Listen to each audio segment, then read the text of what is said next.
How's it going, everybody?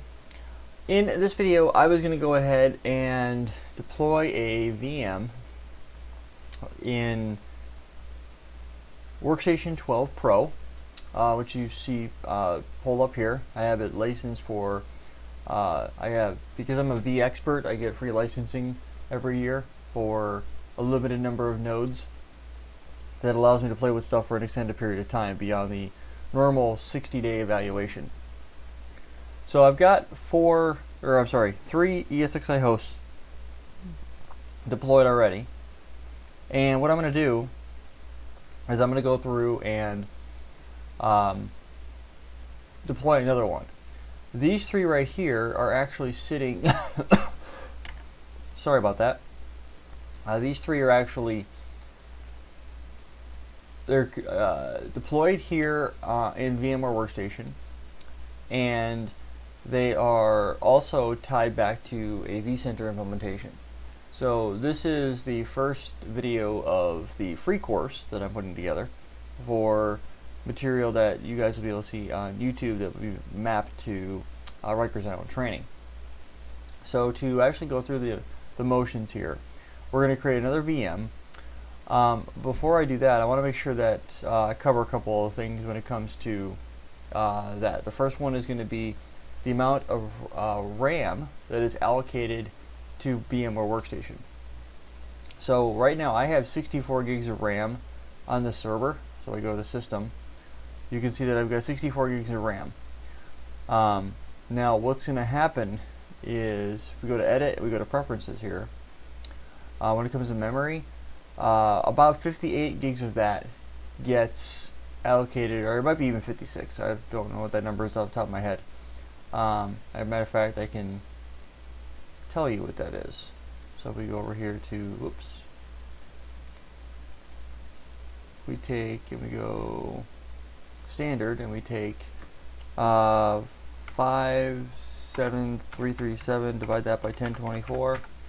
It's giving just under 56 gigs of RAM, which is basically saying out of the 64, we're going to give you almost 3/4 of it, and you'll be able to run with that. Well, 3/4, actually 7/8, almost 7/8 of the entire memory.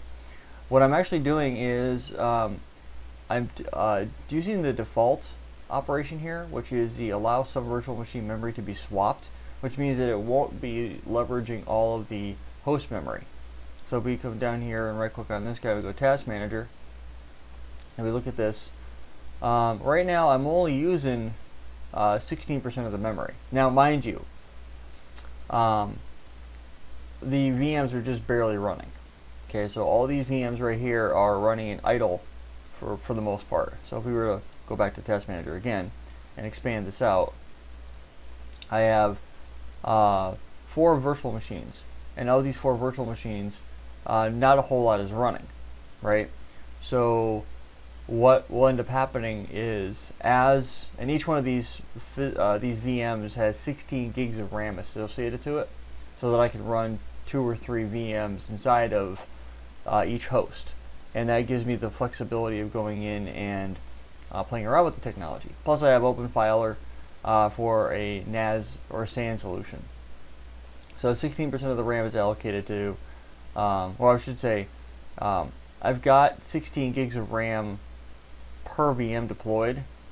So we click on, so the swapping capability will be available to be swapped, and we'll cover exactly what that means in the VCP course, but I wanted at least to show that to you, because if you wanted a little bit better performance, you could fit all RAM into available host memory, which I've done that in the past, and then as soon as you break that 56 gig of RAM barrier, VMware Workstation won't allow you to turn on another VM.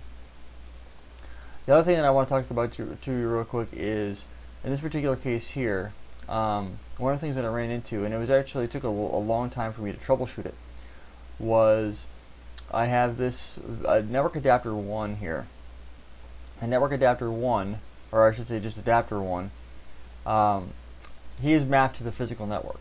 So I can reach this VM through my normal local home network. Adapter 2 here is the connection that is host only, so only VMs on this physical server can communicate on that, which is what I'm going to be using for the storage area network, or the SAN, to allow things like shared storage. So that's how that comes into play. The one thing you have to keep careful on is, I've noticed that when you're deploying VMs, if we go to settings, I've got a lot of adapters associated to these VMs. Well, if you deploy a lot of adapters before the operating system has been installed, I found that the VMX file does not update. So I was going into a point where the traffic wasn't actually, there's no traffic going back and forth. So I couldn't ping, and I couldn't get the iSCSI storage to come across from the OpenFiler VM to the three hosts that are here, 4, 5, and 6. It wasn't working. So I powered down the VM, I blew away the adapters, clicked OK so that would save the VMX file, reopened up the virtual machine settings, added the adapters, and then powered the VM back on, and it worked.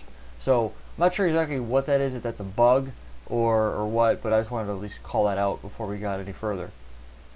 So what I'm going to do here is I'm going to show you guys how to go through and set up a VM. So the first thing we're going to do is click on create a new virtual machine. We're going to use the recommended operations here. We're going to choose to use vSphere 6 is what we're going to be using, or ESXi 6 as it's commonly referred to, and click next.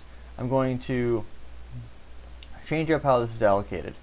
So I'm going to go in, and through VMs I'm going to go ahead and in here I'm going to say make new folder.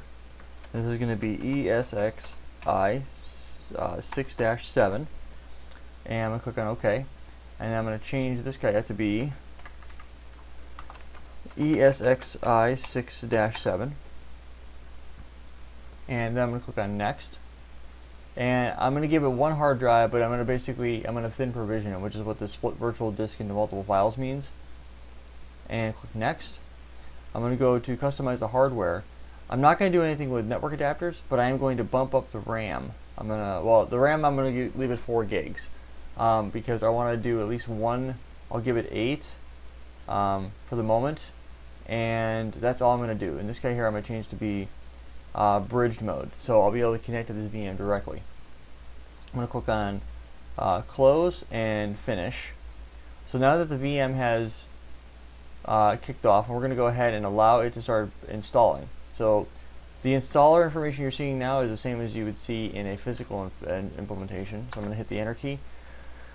You're seeing the console. So whether you're on UCS, IBM's IMM, whether you're on the SIMC, or IPMI, the ILO, the DRAC, all of these are going to let you see the same thing. So this is the console of the VM, and what we're going to do is we're going to install ESXi, and as we go through and install it, what I'm going to do is once it's installed, I'm going to add the network adapters to it, so you guys will see how that actually works. And then once the installer is done and the VM has been installed, the next thing we're going to take a look at is, from there, what are our next steps. So we're going to go in, we're going to modify Active Directory and things like that to allow it to be added to the network and stuff like that. The goal here is this VM itself is going to be this virtual ESXi host that I'm deploying. It is a virtual machine, and once it's deployed and everything's working, this will be the host that I use to test and show how, if you only have one ESXi host in your environment, I've got customers that only have one host, that this is how you would manipulate it. You can map it to shared storage, you could use Active Directory integration. So there's a lot of things that we're going to take a look at from just the host perspective. And if I want to, I can join it to the actual the rest of the environment and show you guys how that works. It's actually really, really easy to do, but it does take a few minutes for it to install. It's actually pretty quick for the most part, but definitely needs to be done. And I recommend that if you're just getting into VMware, that you start off with a single host. And the reason why is because if you just deal with a single host, like my very first interaction with VMware ever was a single host. And I was told by several people that that was not the best practice way to do things with VMware, because you're really losing a lot of functionality if you only have one host. So now we've got that, we're going to go ahead and hit the enter key to start off the installation. I'm going to say F11 to accept the end user license agreement. And then what it's going to do is it's going to scan for hard drives. It's only going to find one, and that's going to be the 40 gigabyte onboard drive, which it did find that. If you had other options, like you had virtual SAN, or you had an ESXi target mapped to the physical host, and then you were going to boot from SAN instead of boot from local disk, either way would work. We're going to use a, you can pick and choose your keyboard layout. I'm going to use US default, and I'm going to give it a password. And the passwords need to be typed in twice. Passwords match. So now it's going to go scan the system. It's going to be looking for, do you have the right amount of, do you have the minimum amount of RAM, do you have the minimum amount of CPU, etc., etc. So it's doing some checks. Does the CPU allow for virtualization and stuff like that? So one of the things that I did while this is doing the scanning system is I had upgraded to Workstation 14 Pro and was using that, and when I tried to deploy, it didn't work, and I wasn't sure why, so I defaulted back to 12, which I knew did work. So I'm not sure if it was because of the fact that I'm on server 2012 R2 or whatnot, but this gives me a lot of flexibility. So as soon as this is done doing its scan, I'm keeping this live so just so you guys can see that there's nothing in the background that I'm doing that is I'm not doing any manipulation or anything like that. It's straight up, this is how it is. So this does take a couple of minutes. If it doesn't come back in the next couple seconds, I'm going to go ahead and pause until it does. So I'll be right back, you guys. Okay, so apparently I double-clicked the mouse and paused and resumed and paused again. So the pop-up came up, and to actually kick off the install, you have to press F11, and then F11 allows you to go through the install. Install doesn't take very long, but it's got to install ESXi on the disk that you allocated to the hard drive, and it'll install. And then once it's installed, it'll then do its thing. And then once it's done installing, you'll have to reboot. Just like any other normal operating system, it'll install, then you have to reboot, and you'll boot from the disk instead of booting from the installer. And then once that's done, then we'll be able to go in there and give it the configuration. But while that's installing, I'm going to be proactive here. I'm going to bring it over to my domain controller, and this is a RDP session to the domain controller. And I'm going to go ahead, and this is the DNS that I've got set up for it right now. What I'm going to do is I'm going to go ahead and I'm going to say, right here, I'm going to say new host. I'm going to type in ESXi6-7.rit.com. I'm going to give it an IP address of 10.255.1.217 and hit the enter key. So that just added that that host now. So then when I go ahead and go refresh it real quick. So now we're going to have ESXi 7 now. So I've got a total of 7 hosts. 4 that are deployed here in VMware Workstation. 3 that are just VMs running inside of ESXi. And what we're going to do, I'm going to have 2 data centers. So if I was to bring you over to this guy, which is the VM that I've been working on, and I log in as RIT whack Riker, because I do have Active Directory mapped to vCenter and integrated so that I can log in with my domain credentials. So we'll have that. So I have currently I have 2 data centers, DC1 and DC2. DC2's VMs are running inside of a host, as you can see here in just a moment. These guys here are, I was having a lot of issues with these guys, so I deployed these guys instead, and I'm been having more and more problems with these guys, and I don't want to, because of the fact that I'm going through and setting this stuff up in such a way that I'm pre-testing a lot of things before I actually teach them, so that I'll know the expected outcome. So this is ESXi 4, ESXi 5, and ESXi 6. I'm not going to join 7 right away. What I'm going to do is I'm going to work through the vSphere client, which is this guy. I'm going to go here and close this guy out. I'm going to go ahead and when ESXi 6-7 is completely installed and ready to go, then from this remote desktop session I'm going to manage ESXi 6-7 through vSphere. I'm going to walk you guys through how that works, and then once he is, because there's a lot of things that I want to show you guys how to do where it comes to mapping to a external hard drive, stuff like that, and there's a lot of vSphere client specific operations that I want to show you guys, and that's going to be for those of you that have only one host in your environment, or only one host in a given deployment. Alright, so now it's finished being rebooted, or I'm sorry, it's finished installing. It needs to be rebooted. So we're going to go ahead and reboot and go from there. So as soon as that's done, we'll be able to go to the next step of booting from the disk instead of booting from the installer. So I'm going to wait until that's done, and then I'll bring you guys back in once the installer kicks off.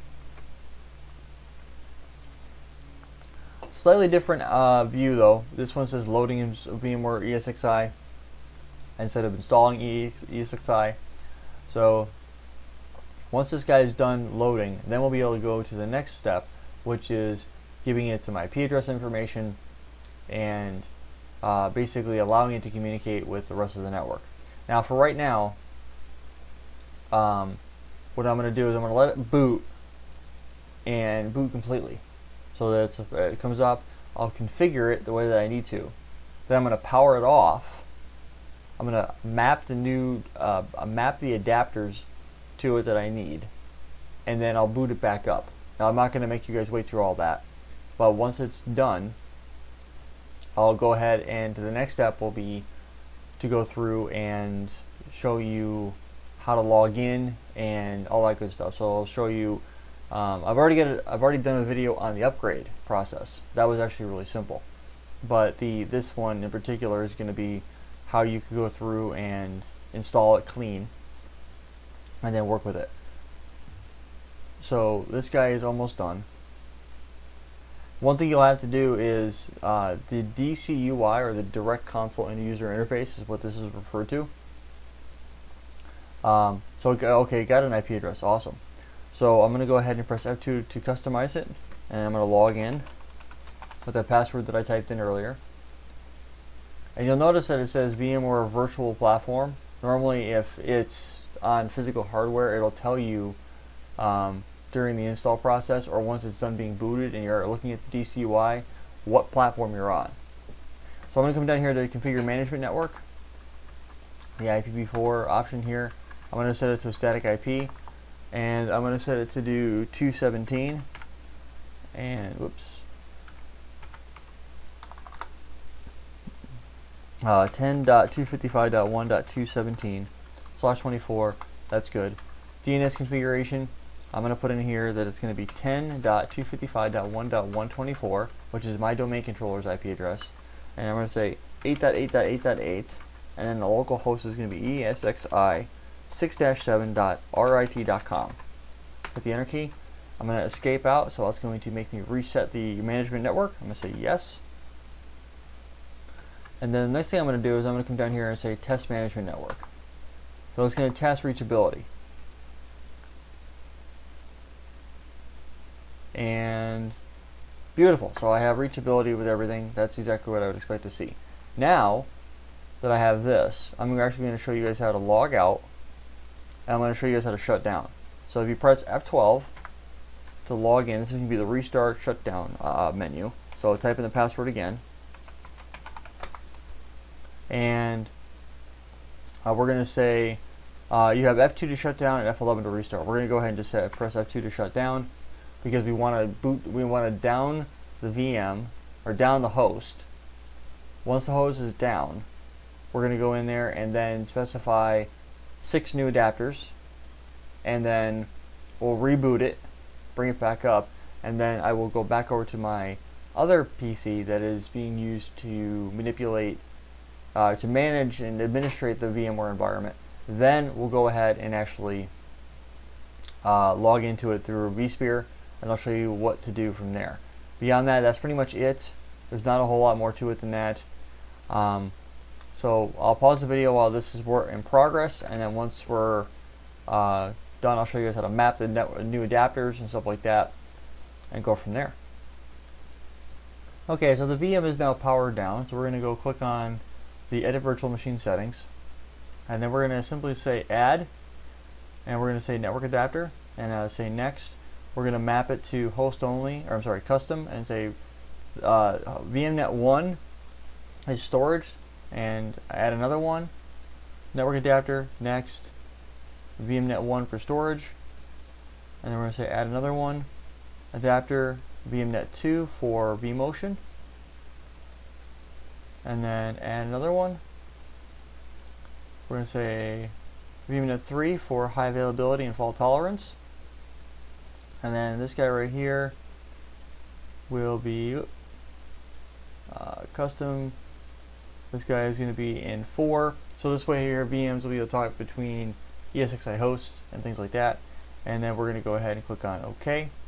And that will do that. We're going to go ahead and power this guy back on. And then as soon as he's powered on, he'll boot. I'm not going to make you wait through this. But I just want to show you guys how to manipulate the VM from that perspective. Once he's up and running, we'll log in. Alright, now that we're booted up, and that only took me a couple of minutes, but one of the things that I want to point out to you is if it's working, I don't know if you guys noticed this earlier in the video, you might want to rewind and look, but you'll notice right here we have these two down here in the lower right hand corner of your screen. You'll see that there is 3 adapters, and this adapter is flickering pretty consistently, and then the other 2 here are flickering every now and again. So one of the things we can do is I am actually logged into ESXi 6-4 via SSH. Go ahead and log back in, and I should be still connected. If I was to come in here and ping 10.1.1. And I do actually, here's the thing, this actually will not work for me. If I come in here and ping 255. Ping 10.255.1.217, my I am pinging from ESXi 4 6-4 to 6-7, so it is working. Now what I have to do is log into the this host from this PC, which is this guy right here. So we're going to come in here and hit 6-7. I'm going to type in the root and the password. Click in login.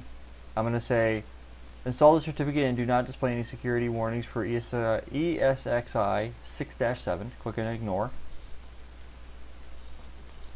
And then we're going to be prompted to log in via vSphere. That will bring us to the end of this video. We're all logged in. Now here's one of the things that I'm going to walk you through here real quick. Is we go to the configuration and we click on the network adapters. It's important that these adapters show up. And if these adapters don't show up, then you have a problem. And the other thing that's really important here is that the appropriate subnets show up. So 10.255.1 is my management, 10.1.1 is my storage area network, 10.1.20 is my vMotion, 30 is high availability and fault tolerance, and 40, it technically doesn't make much of a difference at this point. I just wanted to have additional NICs if I needed them. I can modify them if I need to, but this would basically be for communication between hosts for VMs. But my goal is to not have to do that. So what I'm going to do in the next video is I'm going to basically give you a a walkthrough of what the vSphere client does, because there are still plenty of customers that I have that leverage this, even though this will eventually be deprecated in later releases. Like 6.5, they use the host client. 6.5 material will be coming out in the future, but I wanted to do a thorough 6.0 course first and then show you what 6.5 does differently. So that's basically what we're going to be taking a look at.